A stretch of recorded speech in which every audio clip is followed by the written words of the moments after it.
Друзья, всем привет! С вами Павел Сидорик, и это канал о ремонте и отделке. Наступил этап штукатурных работ, и я решил сделать ролик про ошибки, которые допускают при выполнении этой работы. Через все эти ошибки я прошел на собственном опыте. Какие-то ошибки фатальные, какие-то не фатальные. Фатальные ошибки, если штукатурка отваливается или стена получается не по уровню и не в плоскость. Соответственно, смысла в такой штукатурке нет. Ну и не фатальные ошибки, это ошибки, скажем так, это рекомендации, как ускорить работу и увеличить производительность. Вообще, по моему мнению, штукатурка и стяжка – это самые главные работы в ремонте. Ни в коем случае не хочу уменьшить значимость других работ, но все они завязаны именно на плоскостях, которые создаются при помощи маяков с последующим нанесением штукатурки. Если вы допустите серьезные ошибки на этапе штукатурки, то все последствия скажутся на последующих этапах работы и на финальном результате вашего ремонта. Первая ошибка – это отказаться от штукатурки вообще. Это все влияние маркетологов, производителей блоков. В своих рекламных кампаниях они часто используют такую информацию, что наши блоки настолько ровные, особенно это касается всех видов позагребневых блоков, что можно сразу их шпатлевать или укладывать плитку. Блоки для санузла я использовал хорошего качества, и укладывали мы их аккуратно и педантично. Но все равно погрешность по стене получилась до 5 мм. Общий уровень, конечно же, соблюден, но кое-где торчат ребра блоков, так как геометрия все равно не идеальная.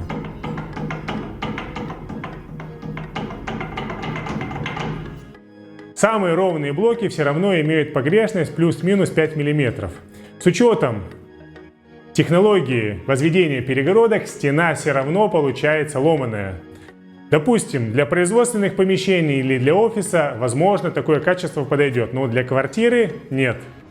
Поэтому не допускайте эту ошибку и всегда штукатурьте возведенные перегородки из блоков, кирпичей, и всевозможных панелей. Это не касается гипсокартона, ГВЛ, то есть технологии, которая предполагает относительно ровные стены. Вторая ошибка – это срок годности материала и условия хранения. Всегда проверяйте срок годности и в каком состоянии штукатурка. Срок годности нужно проверять, когда все материалы привезут из магазина. Во время разгрузки до подъема в квартиру. Если вы это обнаружите в квартире, после подъема, то придется нести все обратно вниз. У проверенных поставщиков обычно таких проблем не возникает, но может быть всякое. Если срок годности нарушен, соответственно, штукатурка может закаменеть. И это же касается неправильного хранения. Если штукатурка хранится где-то на улице, туда попала влага, штукатурка каменеет, внутри образуются реально как камни из штукатурки. Новички, в том числе и я, у меня когда-то была такая ошибка, я думал, что эти камни можно размешать миксером. На самом деле ничего вы не размешаете. Когда вы будете стягивать штукатурку, у вас там будет очень много камней, и эти камни надо будет вытаскивать, выбирать. Вы потратите на штукатурку стен в 3, а то и в 5 раз больше времени, чем если бы это была нормальная штукатурка. Плюс ко всему, штукатурка с испорченным сроком годности может просто реально отвалиться или очень быстро застывать. Процесс ремонта в квартире связан с постоянными поездками по магазинам и покупкой строительных материалов. Зачем ездить самому и тратить время, если материалы могут привезти прямо на объект? Для тех, кто живет в Минске и Минской области, хочу порекомендовать один из лучших строительных магазинов. Склад-магазин «Постройка Бай» находится в удобном месте возле строительного рынка Уручья на улице Уручская, 12А. Площадь склада магазина более 5000 квадратных метров. Заказать материалы можно по телефону, оставить заявку на сайте или на месте в магазине. Большой ассортимент всех строительных материалов, в том числе и тех, которые не найдешь в обычном магазине или на рынке. Помимо строительных материалов, в наличии есть все сопутствующие материалы, нужные для ремонта. Здесь можно получить консультацию по выбору материалов для строительно-отделочных работ. Материал хранится в рекомендуемых условиях заводов-изготовителей. Есть теплые склады. Оперативная доставка точно в срок. Бесплатная доставка от 1000 рублей. Собственный парк грузовых автомобилей. Также вам могут бесплатно предоставить прицеп для транспортировки строительных материалов.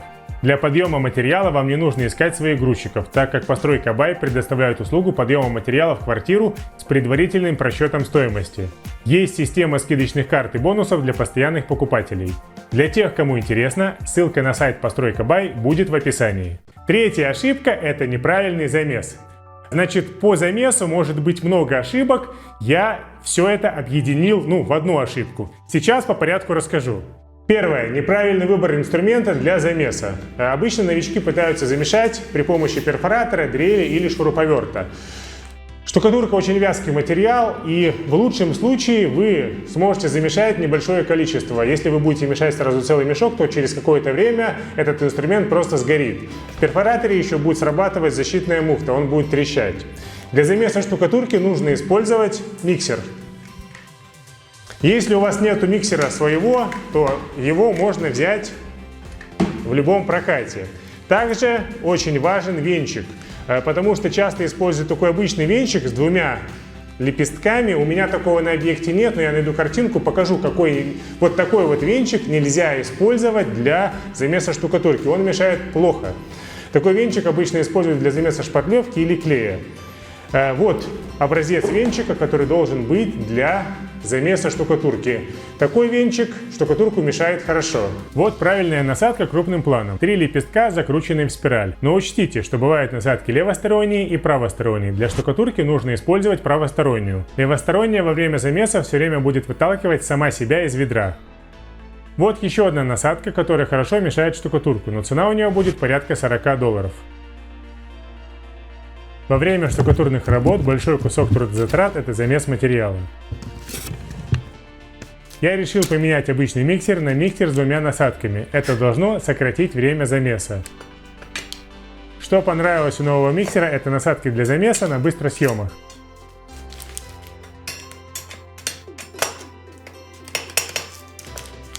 Модель миксера DLT R6406C. Мощность 1800 Вт, есть регулировка скорости и понижающий редуктор. Первое впечатление очень хорошее. После штукатурных работ дам свой отзыв по миксеру. Быстросъемные насадки позволяют удобно транспортировать миксер, без них он занимает меньше места. Что касается емкости, чем больше емкость для штукатурки, тем вам будет удобнее мешать и работать со штукатуркой. Распространенная ошибка. Сначала засыпают штукатурку, затем наливают воду.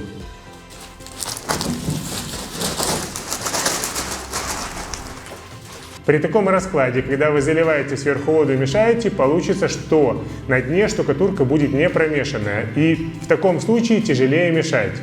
Сначала наливается вода, затем насыпается штукатурка.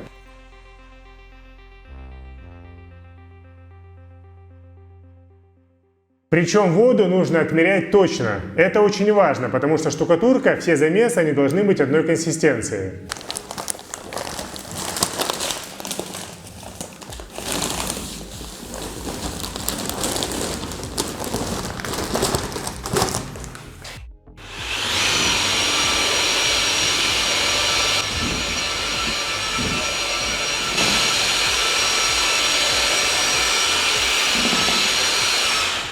Вообще создается впечатление, что штукатурка сухая, и надо добавить воды. Это ошибочное впечатление. Штукатурку надо размешать чуточку больше, и она станет пластичной, ну и нормальной консистенции.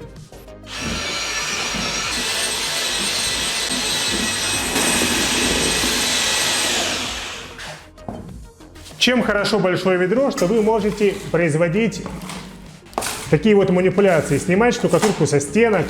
А когда у вас маленькое ведро переполненное, то крайне неудобно мешать и что-то делать.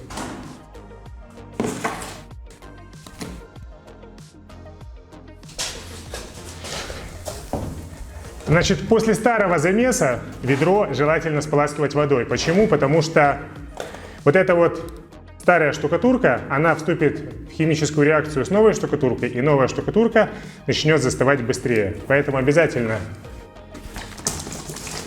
выливаем воду.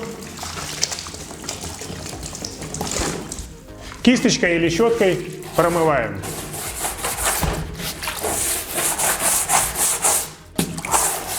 Лучше кисточкой. Кисточкой вы меньше намочите руки.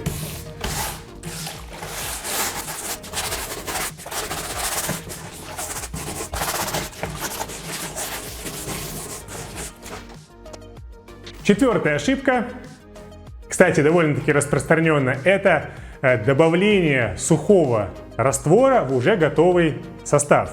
То есть, соответственно, вы замешали штукатурку, Прокололись где-то с водой, она у вас получилась жидкая. С ней неудобно работать. Вы думаете, ничего страшного, я сейчас докину сухой штукатурки. Докидываете сухую штукатурку, перемешиваете, вроде все нормально. Но проходит какое-то время, и штукатурка начинает моментально схватываться. Так делать нельзя. Если вы в густую штукатурку добавите чуть-чуть воды, это не страшно. Если вы в замешанный раствор добавляете сухую штукатурку, это плохо. Всегда рекомендую наливать воду для штукатурки точно при помощи мерного ведра или стакана. Следующие ошибки касаются подготовки основания. Это, кстати, фатальные ошибки. Почему? Потому что чреваты тем, что штукатурка отслоится и будут трещины. Во-первых, всегда нужно армировать стыки разных материалов. Если у вас, допустим, монолитное основание соприкасается с перегородкой из блоков, то там нужно проклеивать фасадную сетку, армируя или штукатуркой, или клеем для фасадных работ.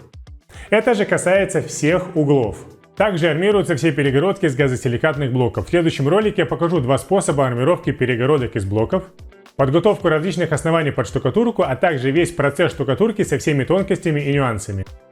Почему? Потому что материалы разнородные, у них разная степень впитываемости воды, разные температурные расширения, и всегда все эти стыки нужно заармировать. Образование трещин, конечно же, не только зависит от сетки, очень много зависит непосредственно от самой коробки дома, насколько дом проседает, как он гуляет, насколько качественно сделан сам каркас и фундамент, но тем не менее такие работы обязательны к выполнению. Шестая ошибка касается армировки стен. При армировке стен фасадная сетка должна быть в теле раствора или штукатурки. Какую допускают ошибку? Сначала пристреливают при помощи степлера фасадную сетку, а затем начинают наносить раствор или штукатурку. Получается решето. Седьмая ошибка касается установки маяков. Во-первых, есть банальные ошибки, это просто криво установленные маяки, ни по уровню, ни в плоскость. Маяки должны устанавливаться строго по уровню и в одну плоскость. Если у вас длинная стена, то маяки, которые находятся между крайними, они должны стоять все в одну плоскость. Для этого используют лазерный уровень или натягивают шнурку, или длинное правило. Также есть такие скрытые ошибки. Слишком широкие ляпы. Когда ляпы находятся слишком на большом расстоянии, у вас получается, что прогибается маяк. Соответственно, когда вы будете стягивать штукатурку, штукатурка будет идти волнами, потому что в тех местах, где у вас ляпики, маяк не прогибается, а где пространство прогибается. Ляпы должны находиться ровно на таком расстоянии, чтобы маяк не прогибался. Еще всегда нужно подмазывать края маяка. Почему? Потому что как только вы начнете штукатурить, надавите правилом, он выгнется и отстрелится от ляпиков. Для избежания прогиба или отрыва маяка от ляпов, маяки промазывают таким образом, чтобы была связь между полосками.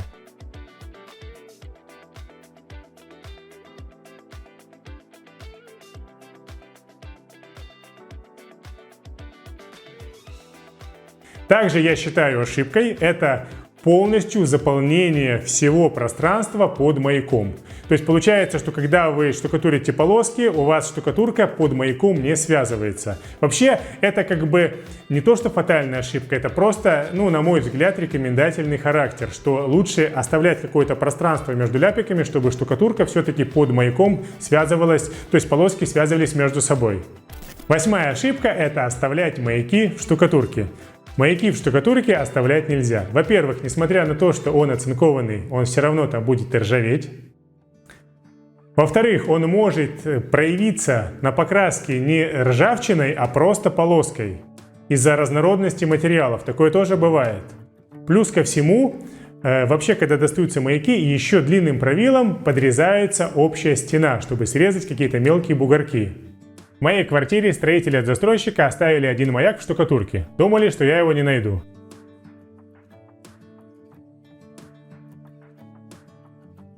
Сейчас я его достану и покажу, во что превращается маяк внутри штукатурки.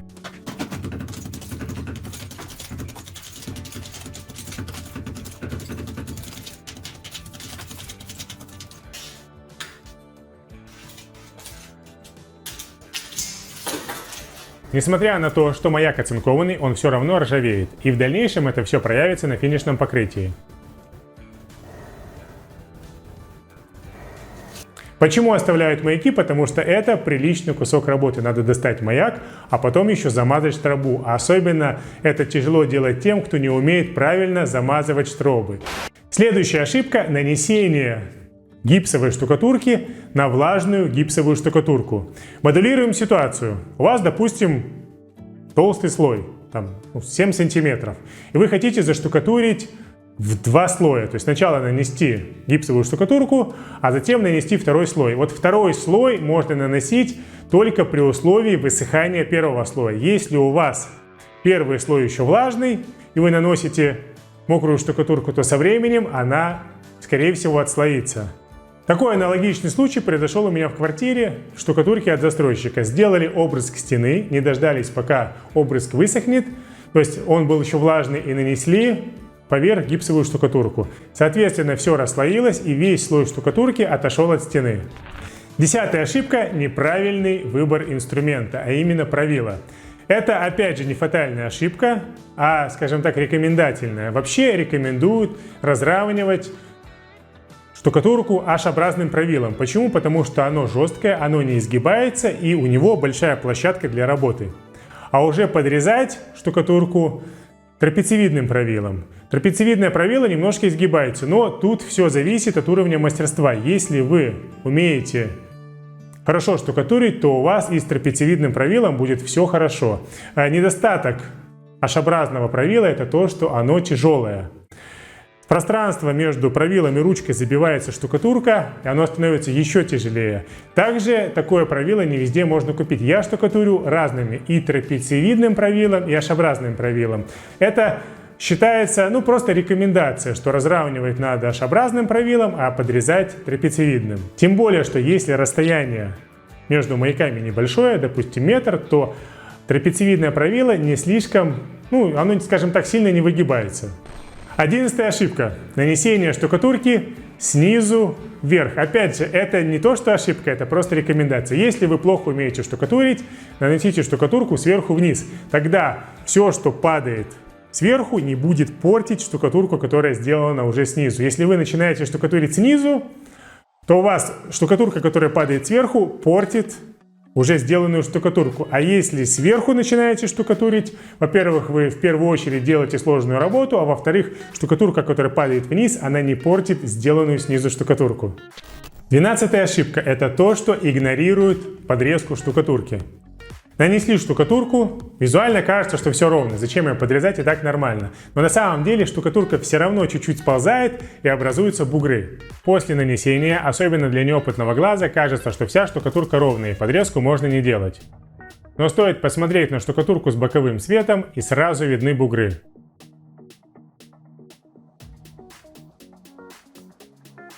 Всегда штукатурку надо подрезать.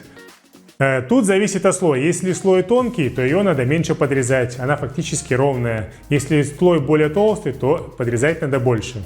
Обязательно подрезайте и проверяйте плоскость правилом. 13-я ошибка. Слишком ранняя подрезка. Вы нанесли штукатурку, штукатурка еще не схватилась, начинаете подрезать, и, соответственно, ваша вся полоска рвется. Получаются такие рваные полоски. Это значит, что слишком ранняя подрезка. Следующая ошибка – это поздняя подрезка.